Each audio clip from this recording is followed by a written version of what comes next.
Quand nous sommes arrivés, on a vu que le régime a imposé son président. Donc, nous, on est retourné à la CEDEAO pour dire, ah, ils ne veulent pas. Mais la CEDEAO a dit, s'ils ne veulent pas, ils ne peuvent pas organiser les élections là. Et le régime a lancé la campagne. Et ils ne peuvent pas organiser. Gardez le silence.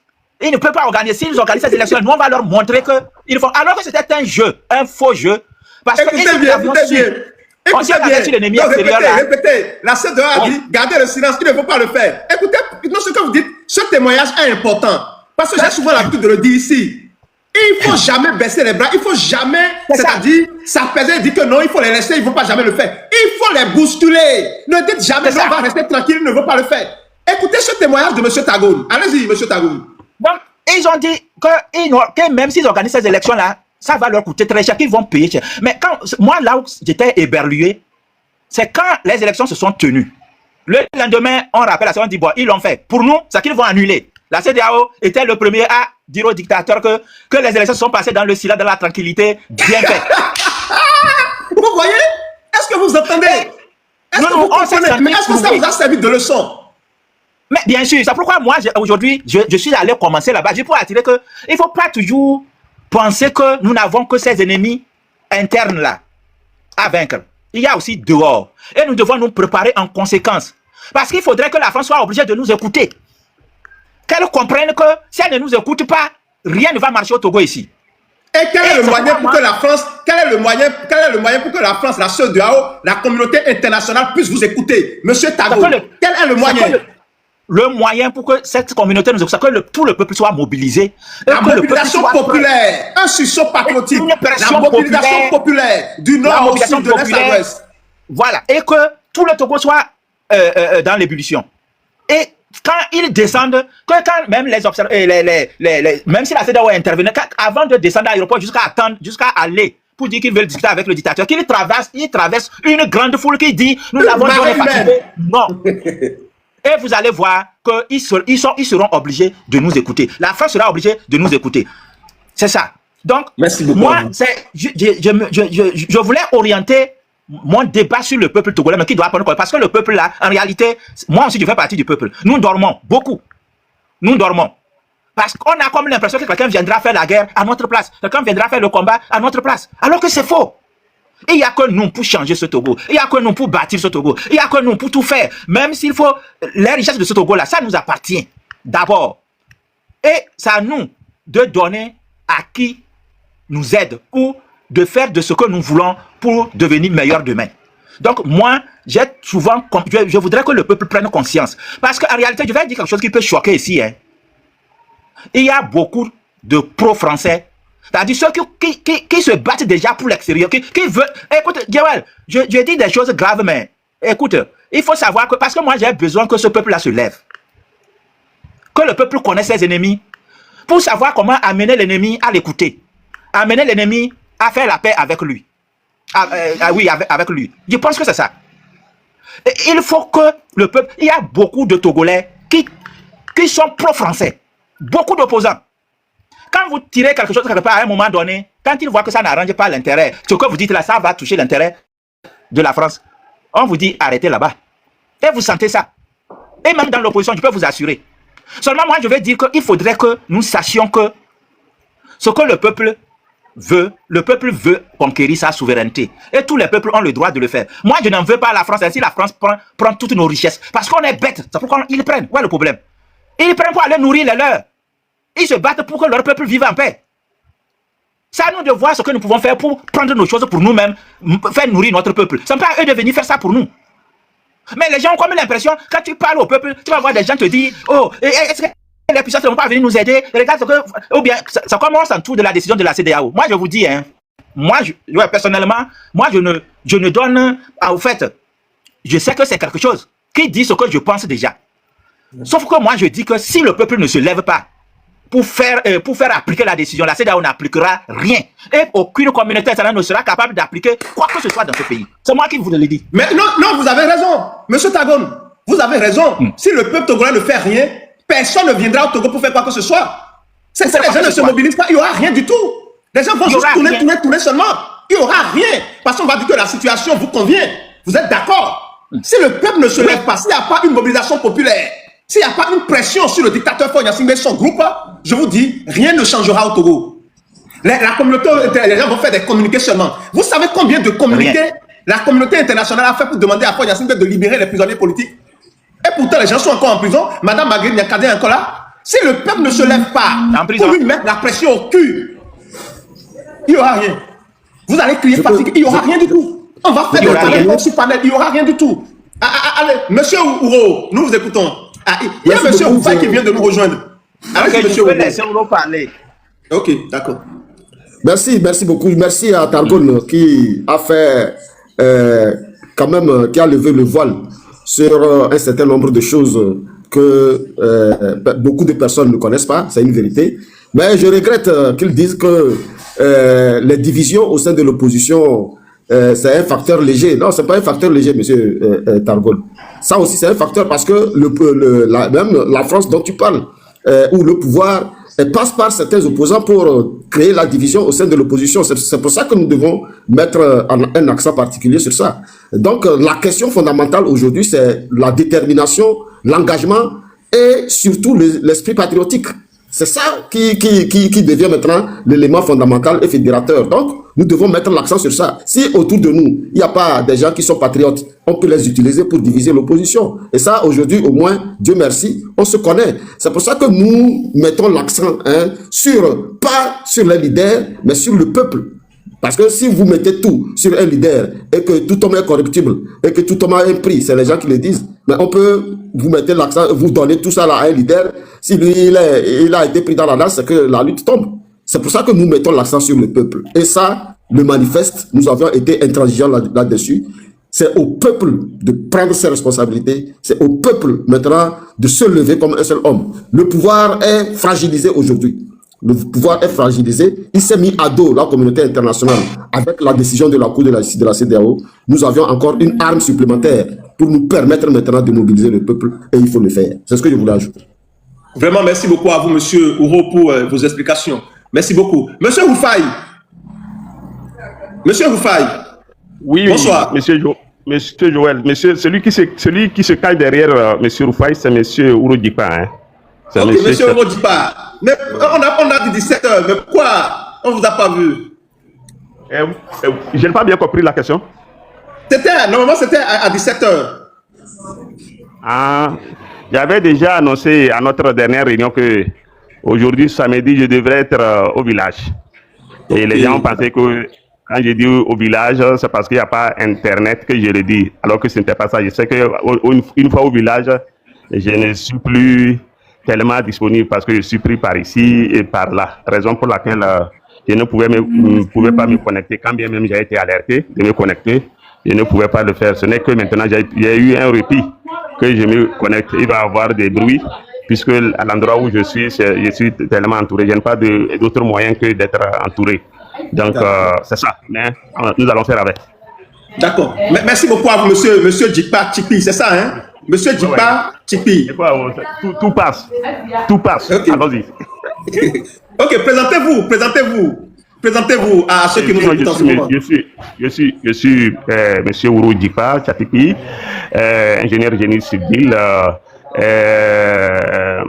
ancien conseiller personnel de Maître Tipi Achadam, acteur de la vie sociopolitique à l'instant où nous sommes, membre de Front Touche pas à ma constitution.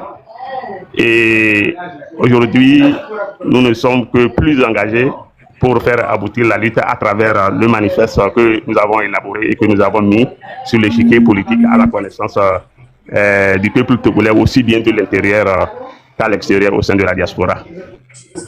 Vraiment, donc, monsieur Chipi, est-ce que vous êtes de la même famille que monsieur Tipi Achadam? C'est la même famille? Oui, monsieur Achadam Tipi est mon neveu. Il est mon neveu. Il s'appelle Achadam Tipi. Il est de Paratao, le village Paratao à Sokodé. Et moi, je suis de Yelivo, 2 km nous séparent. Donc, mais pourquoi ces grands hommes, on ne le voit plus sur la scène politique togolaise? Pourquoi on ne le voit plus? Je pense qu'à sa dernière déclaration, lorsqu'il a été contraint de quitter le pays, il a dit qu'il se trouve dans un trou. Donc, en étant dans un trou, si le trou est tellement profond, il va être difficile de pouvoir percevoir ou bien entendre sa voix. Ah, ça, chers amis, est-ce que vous comprenez? On dit que M. Tipi, avant de quitter le Togo, par contrainte, il a dit il est dans un trou. Et le trou est tellement profond que ce serait difficile d'entendre sa voix. Mais quand il a dit, qu'avez-vous compris par rapport à ça, M. Tipi? Non, c'est une manière de parler en disant je suis dans un trou, à chacun de comprendre. C'est ma manière de comprendre que je viens d'afficher. C'est un parabole. Quand il dit je suis dans un trou, ce n'est pas qu'il est dans un trou véritable, mais à chacun de comprendre ce qu'il cache derrière le trou. Maintenant, si nous sommes 1000 personnes à écouter sa déclaration et de comprendre, et c'est ma manière que j'ai affiché comme ça, à toi, à chacun aussi de comprendre à sa manière. D'accord. Merci beaucoup à vous en tout cas. Mais dites-nous, est-ce que lorsque vous, en tant qu'acteur politique togolais, est-ce que le Togo nouveau, est-ce que le changement à la fin de la dictature, est-ce que vous croyez que c'est possible? Dites-nous la vérité. Moi, je n'ai jamais été sceptique par rapport à la fin de la dictature au Togo. Je n'ai jamais été sceptique. Et surtout qu'au 9 juin dernier, nous avons pu élaborer ce que nous pouvons appeler aujourd'hui Manifeste Génération Togo, une vision pour la lutte. Dès que cette vision a été acquise, nous avons multiplié notre chance d'aboutir par 2. Si c'était 50%, avec le manifeste, c'est que ça doit devenir 100%. Et voilà encore que on dit que tel que le malheur ne vient jamais seul, il en est de même pour le bonheur. Pendant que nous ayons le manifeste sous la main, c'est en ce moment-là précis que comment l'appelle-t-on? La Cour de justice. La CEDEAO nous envoie un renfort avec son arrêt. La Cour de justice de la CEDEAO nous envoie de l'eau à notre moulin. Et aujourd'hui, maintenant, voilà que c'était 100%. Aujourd'hui, avec l'arrêt de la Cour, c'est que nous avons plus de 100% de chances pour aboutir. C'est la raison pour laquelle je suis et je reste toujours optimiste par rapport à la fin. Le bon sens aurait voulu qu'aujourd'hui, tout soit fini en termes de dictature que nous subissons depuis l'assassinat de feu Sylvanus Olympio. Le bon sens aurait voulu que ça n'ait déjà fini. Mais si ça tarde encore, c'est parce que il y a un boulot que nous devrons faire. C'est-à-dire que notre peuple a été toujours habitué par une mobilisation qui doit venir d'une certaine locomotive. C'est-à-dire notre peuple n'a pas été dressé pour se soulever de lui-même. Donc, raison pour laquelle nous avons la responsabilité en tant qu'acteur, en tant que responsable d'un mouvement, pour faire en sorte que tout le peuple togolais soit sensibilisé. Et quand l'on tâte le pouls au sein de la population, cette population-là ne sera pas loin de se mettre en rang de bataille si nous, en tant qu'acteurs, nous mettons le paquet dans le sens de la mobilisation. Je crois fermement. J'y crois. Monsieur Tipi, ce que vous êtes en train de nous dire, c'est que si le peuple togolais... Non, quand vous dites Tipi, non, il va falloir que j'arrête cela. Je m'appelle Tchatipi, hein. Mon prénom c'est Tchatipi. Tchatipi. Et le nom c'est Wodipa. Mais dès que tu dis Tipi, donc tu es en train de dire à Kadam ça. Ok, d'accord. Donc mais c'est ce qu'on m'a envoyé, c'est Tipi, hein. On a dit Jipa Tipi, c'est ça?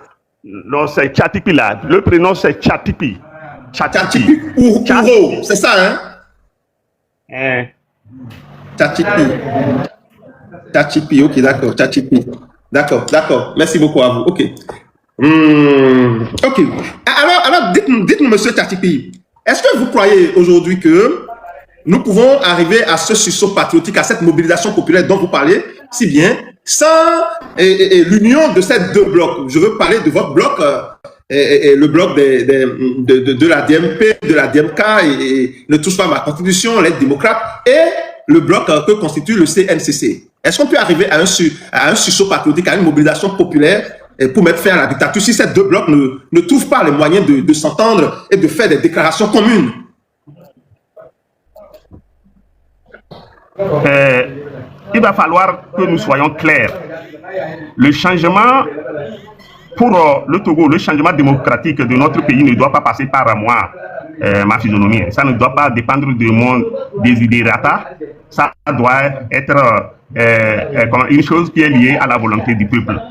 Aujourd'hui, nous essayons de mettre les deux mouvements, c'est-à-dire les porteurs de Manifeste Génération Togo et les porteurs de la charte de CNCC. Nous essayons de les mettre ensemble et nous pensons que le bon sens aurait voulu que si les deux blocs ils ont un même objectif, c'est-à-dire la fin de la dictature au Togo, le bon sens aurait voulu que en moins de 24 heures et que cela soit fait. Si aujourd'hui cela ne se fait pas, cela veut dire qu'il y a anguille sous roche.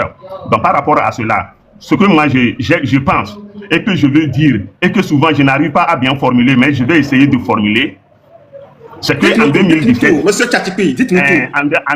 En 2017, Maître Tipi Akadam n'a pas entendu les C13 avant de lancer le mouvement.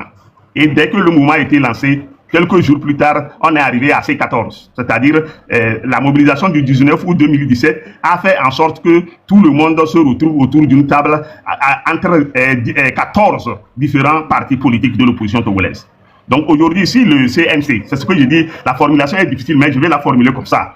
Et si le CNCC arrive à lancer le mouvement qui doit nous amener à la sortie de l'ornière, il va falloir qu'il lance et que ça emballe tout le monde. Pendant que nous sommes en train de chercher à mettre les deux blocs en jonction, pendant que nous sommes en train de le faire, si une partie arrive à lancer le mouvement, que le peuple se mette derrière et qu'on en finisse. Il en est de même pour les porteurs de ce qu'on appelle aujourd'hui comment appelle-t-on, Manifeste Génération Togo.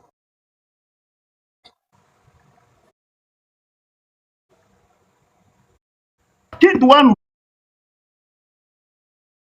faire sortir de cette impasse-là totale. Il va falloir que c'est tout le monde qui se mette. Donc, nous ne devrons pas conditionner notre changement là par le fait que les deux blocs se mettent en jonction d'abord. S'ils vont prendre 10 ans à le faire, est-ce que le peuple est prêt à attendre 10 ans d'abord avant de se faire libérer? Je dis non.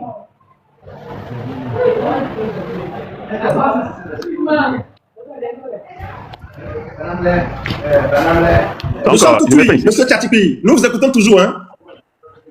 Non. Sinon, ça va, je m'arrête ici. Je n'ai pas encore quelque chose à dire. Pour le moment, je m'arrête ici. D'accord.